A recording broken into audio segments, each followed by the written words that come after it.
s'est fait vraiment au téléphone. J'ai même pas été visiter le bien. 24 heures, c'était fait. Ah, vous étiez parti en vacances pendant ces festivals. C'est dire à quel point vous avez réussi à automatiser l'activité, quoi. Enfin, les concurrents, faut pas les voir comme quelque chose de négatif, mais plutôt quelque chose qui peut être aussi positif pour apprendre plein de choses grâce à eux et puis se développer aussi, quoi. Salut à tous, c'est Martin et Ryan de Concierge Elite. Aujourd'hui, on se retrouve pour cette toute nouvelle interview en compagnie de Simon et de Léo. Donc Simon et Léo, c'est des personnes qu'on a accompagnées il y a déjà un petit moment. Ça fait partie des premières personnes qu'on a accompagnées dans le business de conciergerie. Et aujourd'hui, ils ont pas mal de biens en location. Ça fait partie des meilleurs élèves. Donc aujourd'hui, on va vraiment retracer tout leur parcours. C'est parti. Est-ce que vous pouvez vous présenter rapidement? Donc Simon Trouvé, je suis actuellement en école de commerce, du coup dans le secteur de la Vendée sur La Roche-sur-Yon. Je suis en alternance et du coup en parallèle j'ai le business de conciergerie que j'ai créé avec mon pote Léo. Donc Léo Chessé, le parcours il est à peu près le même que Simon. C'est école de commerce et puis envie de monter un business avec son meilleur pote, une belle aventure. Donc la conciergerie est venue naturellement et puis en alternance, pareil, jusqu'à août 2025. Pour rappel, les gars, vous avez quel âge? Parce que vous ne l'avez pas mentionné. On a 20 ans. 20 ans. 20 ans, donc vous êtes étudiant en alternance et à côté, vous avez lancé votre conciergerie. C'est ça. Ok, et du coup, c'est quoi qui vous a motivé à démarrer justement un business de conciergerie? Envie de gagner un petit peu plus et puis de vraiment de monter cette aventure entrepreneuriale. Et on n'avait pas envie de monter, on a essayé avec Simon de monter des boutiques de dropshipping. Moi, c'était les drones, lui, c'était les bijoux. On a vu qu'on manquait de motivation en fait et il nous fallait quelque chose de physique. C'est venu comme ça, on scrollait sur Instagram et on a trouvé cette idée grâce à vous les gars. Donc voilà, c'est un peu notre parcours, ce qui nous a amené ici en fait. Ok, et pour toi du coup Simon, c'était exactement la même situation? Ouais, exactement la même chose. Non, en vrai, exactement la même chose. C'était aussi un peu l'aspect financier qui était important. Et après, on se le dit souvent avec Léo, mais c'est plus une aventure entre potes qu'on vit. Et je pense que c'est la même chose pour vous. Enfin, on voit ça comme une aventure et pas forcément un business. On kiffe quoi. C'est pas un travail pour nous, c'est juste du kiff et on rencontre plein de gens, on fait un peu de sous, donc c'est parfait. Ok, ouais, c'est peut-être aussi pour ça que ça marche. Mais à la base, quand vous êtes lancé, est-ce que vous avez un attrait pour l'immobilier ou pas forcément? Toi plutôt, ouais, moi j'étais plutôt déjà orienté dans l'immobilier. Je souhaitais investir, mais j'avais pas forcément les moyens du coup pour accéder à l'immobilier. Justement, ça rejoint aussi le fait d'avoir une conciergerie. Ça permet aussi de pouvoir rentrer dans le monde de l'immobilier sans devoir lâcher un billet de 100 000 ou enfin bref, avoir des galères avec les banques quoi. Et je pense que toi, c'est à peu près la même chose. Toi, c'est toi qui m'as mis un peu dans le truc. J'étais pas du tout branché immobilier, mais c'est Simon qui m'a parlé de ça et puis voilà, c'est venu naturellement en fait. Est-ce qu'au début vous avez eu des doutes sur votre capacité à réussir dans la conciergerie? Bah oui, forcément, on a des appréhensions quand on débute dans l'entrepreneuriat. Nous, c'était à peu près la première fois qu'on se lançait, même si on avait déjà eu quelques expériences dans le dropshipping ou des petits trucs comme ça, quoi. Mais oui, forcément. Mais après, une fois qu'en fait on s'est lancé, et puis je pense que si je peux donner un conseil aux gens, c'est de se lancer à deux, quoi. Quand il y en a un qui est un peu moins motivé, il y a toujours l'autre pour le remotiver et ça permet de pouvoir aller plus loin, quoi. Ouais, c'est clair. Nous, on a vécu à peu près la même chose au final quand on a commencé au début dans la conciergerie. Le fait d'être à deux, au moins, on partage tout, que ce soit les réussites comme les galères. Ouais. Et le fait de partager les galères, en fait, ça permet de nous soutenir et de se sentir beaucoup moins seul, quoi. Et de lâcher aussi beaucoup moins rapidement. Et comment est-ce que vous avez pris la décision de vous lancer dans la conciergerie? En fait, on se reconnaît pas quand on est en cours. Ça nous intéresse, tu vois, mais il manque quelque chose. Il nous manque un projet qui nous fait avancer dans la vie et qui nous motive à nous lever le matin, tu vois. C'est pas les études qui nous font lever le matin. Et du coup, l'opportunité de se lancer dans la conciergerie s'est présentée. On l'a saisi parce que c'était le business à lancer. On n'y voyait que des atouts et les risques étaient mineurs et c'est pour ça qu'on s'est lancé en fait. On y voyait beaucoup de bénéfices et beaucoup d'attrait du coup dans l'immobilier pour toi et tu m'as mis dedans. Donc, Ça a été quoi un petit peu vos principales sources d'information ou d'inspiration au début pour vous lancer? Ça a été ce qu'on trouve sur internet en fait. Vos vidéos, les vidéos des gens qui font ça, des investisseurs qui font du Airbnb, puis voilà, des articles de blog, il y a tellement de sources maintenant sur internet que...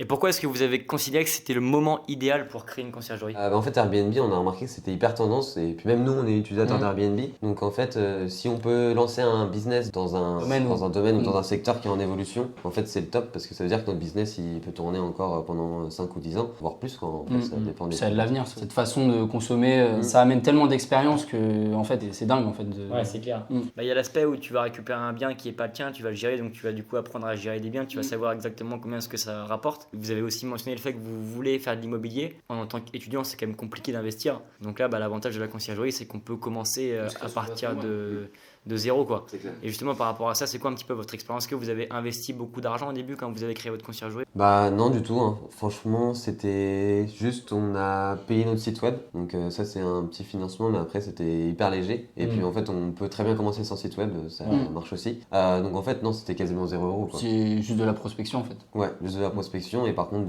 Beaucoup de travail. Du coup, à partir de quand est-ce que vous êtes lancé justement dans la conciergerie? Avec Simon, on a pris la formation en novembre et on a commencé à prospecter véritablement en février. Premier bien, en fait, nous, c'était un mobil-home pour 7 personnes à La Tranche-sur-Mer. Donc, c'est une ville balnéaire de 3000 habitants, mais l'été, ça fonctionne super bien. Du coup, c'est là où on est le premier bien. Puis après, ça s'est enchaîné jusqu'à aujourd'hui. Il s'est passé quoi justement de novembre à février? Pourquoi ce gap de temps justement entre novembre et février avant de réellement prospecter? Ouais, c'était toute la partie création de site internet, flyer, carte de visite. Enfin, on a pris quand même pas mal de temps pour que tout soit parfait avant de prospecter et donner une image de nous professionnels aussi. Donc éviter de se lancer trop vite en grillant quelques étapes. Donc l'idée c'était vraiment de partir sur le marché et rentrer dans le domaine de la conciergerie, mais de sereinement, manière quoi, efficace, avec des bons atouts par rapport à nos concurrents, quoi, qu'on n'arrive pas les mains vides. Ok. Ouais. Et puis on n'a pas commencé à prospecter dans la période la plus facile, tu vois. On a commencé à prospecter en janvier, février, tu vois, c'est un peu mort là-bas, tu vois. La véritable saison, c'est de mai à septembre. Du coup, les gens, ils commencent à chercher un petit peu plus tôt que mai, tu vois, vers avril. En janvier, février, il y en a très peu qui s'attardent sur ce problème-là, tu vois. Bien sûr. Et vous pensez que justement, ces mois où vous avez tout mis en place, est-ce que vous pensez que vous aurez pu faire ça plus rapidement? Je pense que oui, si on aurait été à 100% sur le projet. Pour nous, c'est un peu différent vu qu'on a les cours, l'alternance et du coup la conciergerie. Donc il fallait jongler un peu entre. Mais ça se fait. Oui, ça se fait clairement. Mais oui, on aurait pu effectivement commencer plus tôt pour peut-être avoir plus de clients aujourd'hui. Et du coup, vous avez commencé à rentrer votre premier bien, c'était en février. Et dès le moment où vous avez rentré votre premier bien, ça a été quoi un petit peu la croissance derrière? Au niveau de la suite, après, on a fait beaucoup de Google Ads. Ça nous a permis aussi d'acquérir pas mal de clients. Après ce mobil-home là en février, on en a rentré un autre au Sable d'Olonne. Et puis après, ça s'est enchaîné continuellement parce que la demande elle augmentait avec le marché. Ouais. avec l'arrivée de la saison. Et c'est là où on a enchaîné. En 3-4 semaines, il y a 5 biens qui sont rentrés grâce au Google Ads, le facteur de la saisonnalité. Puis après, notre site qui commençait à bien se référencer grâce au blog qu'on a fait, aux différents posts. Voilà. Donc du coup, pour trouver les clients, ça a été fait vraiment en organique. Donc c'est grâce à votre site, ce qui fait que c'est pas vous qui allez à eux, mais c'est eux qui allaient à vous, c'est ça? Exactement. Ça, c'est l'avantage aussi de la conciergerie parce qu'aujourd'hui, il y a tellement de biens en location courte durée par rapport au nombre de conciergeries que trouver des clients, c'est pas forcément ce qu'il y a de plus compliqué. Il suffit d'être bien référencé. Et après, là où il faut être bon, c'est au niveau des process de gestion pour faire en sorte d'en sortir et pas d'y consacrer 15 heures par semaine pour 5 biens, quoi. Et donc du coup, vous avez eu des clients grâce à votre blog, donc avec le référencement naturel, et vous avez mentionné aussi Google Ads. Est-ce que vous pouvez nous parler un peu plus de cette stratégie que vous avez mis en place? En fait, ça nous permet d'être référencé de manière payante. Donc, on va payer Google pour qu'on apparaisse en première page. Et donc, on a regardé un peu avec Léo et on s'est rendu compte que beaucoup de personnes cliquaient sur les premiers liens quand ils faisaient une recherche. Donc, nous, par exemple, c'était Conciergerie Les Sables d'Olonne. Et l'idée, c'était d'apparaître en premier. Et du coup, on a utilisé ce levier de Google Ads pour le faire. Ça, c'est vrai que ça marche extrêmement bien parce que quand on voit une entreprise qui va mettre de la publicité, on se dit que c'est une entreprise quand même qui souhaite se développer et qui est en croissance, etc. Donc, c'est hyper intéressant. Et vous investissiez combien justement par mois dans ce Google Ads? C'était environ 10 € par jour. Ouais, 10 € par jour. Donc ça faisait à peu près 300 € par mois. Ok. Et en termes de retour sur investissement, est-ce que vous avez vu justement les résultats, les bénéfices de ça? Bah oui, clairement, on s'y retrouve grâce à la bonne saison qu'on a faite, on s'y retrouve. Et en fait, ça paraît beaucoup, 10 € par jour, mais quand un voyageur vient chez nous, il va dépenser une certaine somme et nous, on va prendre un pourcentage de cette somme. Acquérir un client, ça vaut beaucoup plus que ça, quoi. Ça vaut beaucoup plus que 10 € par jour. Et ce qui est hyper intéressant aussi, c'est que quand on rentre un client dans la conciergerie, en fait, on le rentre pour, si tout se passe bien, en fait, il n'y a pas de durée déterminée. Donc, c'est hyper intéressant pour nous. C'est pas comme si on vendait une paire de chaussures et que le client il allait acheter juste une paire de chaussures. Là, on va gagner des revenus grâce à ce client, mais tous les mois. Donc, en fait, c'est hyper rentable. Même si ça coûte, admettons, 300 € par mois, on sait que derrière, on va le rentabiliser hyper vite. C'est un investissement qui est très rentable. Ouais. Et justement, quand vous investissez 300 € par mois, est-ce que chaque mois, vous obtenez des nouveaux clients grâce à ça? Honnêtement, maintenant, on continue à être sur Google Ads. Là, en septembre, on avait arrêté en juillet-août parce qu'on se concentrait uniquement sur la saison. Mais là, on a recommencé en septembre. Mais honnêtement, les clients, maintenant, ils viennent aussi grâce au bouche à oreille. Google Ads, nous, c'est parce qu'on a envie de vraiment se développer vite, acquérir beaucoup de clients d'un coup. Mais en soi, une personne qui n'a pas envie de faire de la pub, une fois qu'elle est bien lancée, il n'y a plus besoin de ça, en fait. Ok, ouais, c'est un accélérateur opérateurs. Exactement. Pour avoir des chiffres concrets par rapport à cette publicité Google, vous avez dépensé combien depuis le début? On a dépensé 1300 € et Ok. du coup, ça nous a fait gagner environ 10 clients. C'est ça qui est quand même puissant, c'est qu'au final, les 1300 €, vous avez gagné 10 clients avec, qui déjà, je pense, vous rapportent quand même plus que 1300 € par mois. À savoir aussi que du coup, ces clients, comme vous l'avez mentionné, vous les avez sur du long terme. Donc en fait, le retour sur investissement, 1 euro investi sur les ads pour ce qui va être généré, c'est au minimum du x10 voire x15 quoi. Exactement. Mais les gars, du coup, je pense qu'avec votre conciergerie, vu que vous trouvez des biens assez rapidement, il ne doit pas forcément y avoir de concurrence dans votre secteur, j'imagine. Pourtant si, vraiment il y a beaucoup de conciergeries, surtout sur les Sables d'Olonne. Il doit y Ouais. avoir une dizaine de conciergeries. Ah ouais. Faut savoir que c'est une Voire petite... plus. Hein. Ouais, faut savoir que c'est une Ouais. petite ville quand même, mais qui vraiment explose en été. Par exemple pour le Vendée Globe, peut-être que vous connaissez. Et vraiment il y a du monde et il y a beaucoup d'Airbnb là-bas et ici il y en a de plus en plus chaque année. Donc il y a beau avoir une dizaine de conciergeries, ça veut rien dire en fait. Faut voir la demande en fait.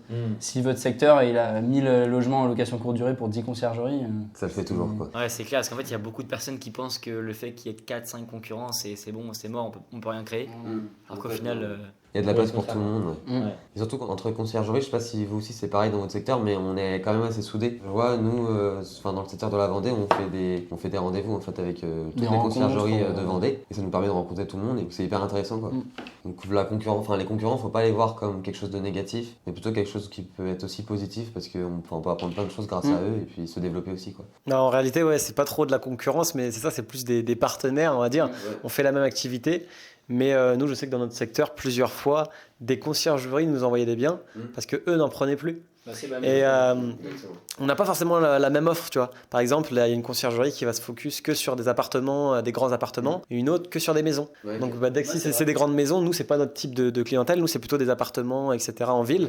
Dès qu'on a des maisons, on sait qu'on l'envoie à cette personne, et elle nous envoie quand elle a des appartements qu'elle veut pas gérer, quoi. Donc ça, je pense que c'est partout pareil. Hein. Ouais. Du coup, vous avez été parmi les premiers justement à rejoindre le programme Concierge Elite. En quoi ça a joué justement dans votre réussite de maintenant? Enfin, vous apportez plein de valeurs avec les accompagnements et la formation vidéo. Il y a des nouvelles vidéos tout le temps pour nous apprendre, par exemple, le nouveau logiciel qui est sorti. Je parle d'Hospitable ou de plein d'autres logiciels et ça permet en fait de nous apporter de la valeur pour qu'on puisse développer la conciergerie et puis qu'on puisse aussi la créer. Puis ça nous évite aussi de faire toutes les erreurs qu'on aurait faites si en fait on n'était pas accompagné. Et ce qui est hyper intéressant, enfin moi je sais pas ce que tu en penses, mais c'est la communauté aussi que vous avez. Ils sont soudés, quoi. Ouais, On on est tous pose soudés. une question, on nous répond, enfin c'est hyper convivial en fait. Est-ce que justement vous avez un moment que vous aimeriez partager qui vous a marqué dans le programme? Ouais. Le moment qui a été vraiment fort, c'était notre premier bien. Dès qu'on a reçu la demande sur notre formulaire de contact, on était refait. On s'est dit en fait on trime pas depuis 3 mois pour rien, tu vois. On a appelé la cliente et puis on a eu beaucoup de chance. Ça s'est fait vraiment au téléphone. J'ai même pas été visiter le bien et ça s'est fait vraiment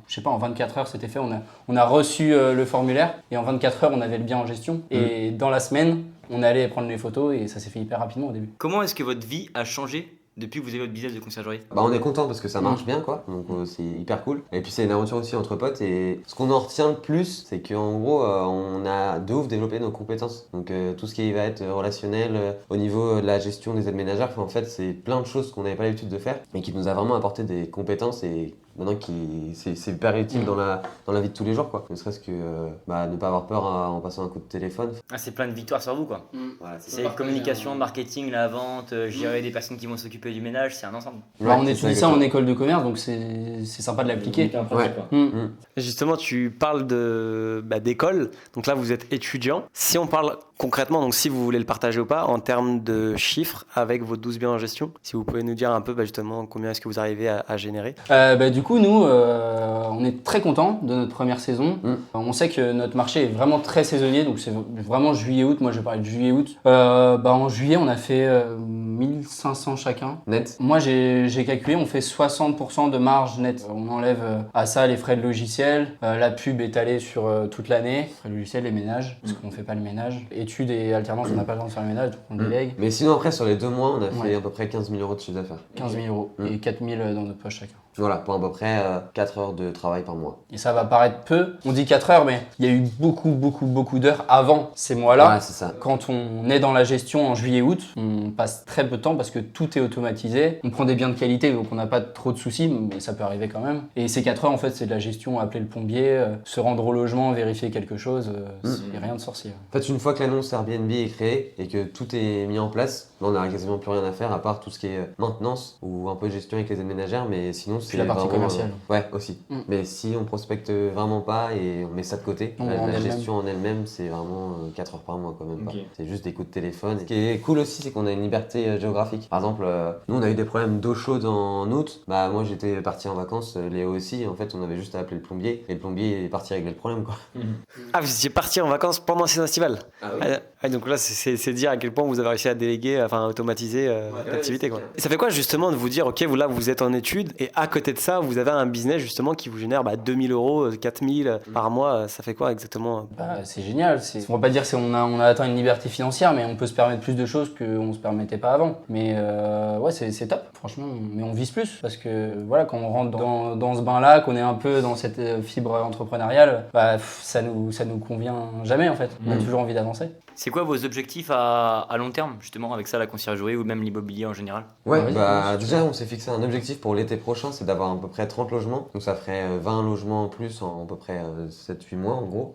Après, pour les objectifs à long terme, ce serait toujours d'investir dans l'immobilier forcément. Et puis cette fois-ci, ne pas toucher que 20% de ce que les propriétaires vont recevoir, mais toucher la globalité, parce que ça va être notre investissement en fait. Ok, bien sûr. Donc c'est ça l'idée en gros de développer, mais on attend juste D'avoir les fonds nécessaires. Et puis Pourquoi pas dans les logements atypiques où je sais que vous le faites de votre côté et ça a l'air de bien marcher. Et c'est quoi le conseil que vous donneriez à une personne qui souhaite se lancer dans la conciergerie? moi, ce serait de se lancer à deux. Ok. Vraiment, c'est le game changer quoi. Moi, je suis d'accord à deux, mais je pense que si vous regardez la vidéo, c'est que vous êtes intéressé par ce business et vous avez envie de changer quelque chose dans votre vie. Et franchement, la conciergerie, moi perso, ça m'a vraiment lancé dans cette aventure entrepreneuriale, mais ça m'a fait apprendre plein de trucs et rencontrer plein de gens, développer plein de compétences. Et faut y aller quoi. À un moment où on était en études, nous, on se faisait chier en études et à l'alternance, ça nous plaît, mais il manque quelque chose. Et franchement, faut se lancer, ça change vraiment une vie. Le plus dur, c'est juste de se lancer. Une fois que c'est fait, après, ça roule tout seul. Ouais, c'est ça. Top. Les gars, merci beaucoup pour tout ce que vous nous avez partagé. Donc, c'est la fin de cette vidéo. Pour toutes les personnes qui, comme Léo et Simon, justement, souhaitent se lancer dans le business de conciergerie, on va vous mettre dans la description de cette vidéo un lien où justement vous aurez une formation gratuite de 15 minutes. Et si jamais vous voulez aller plus loin, on peut vous faire une étude de marché donc sur votre ville pour vous dire si oui ou non votre secteur a du potentiel. C'était Ryan et Martin de Concierge Elite. Ciao, ciao.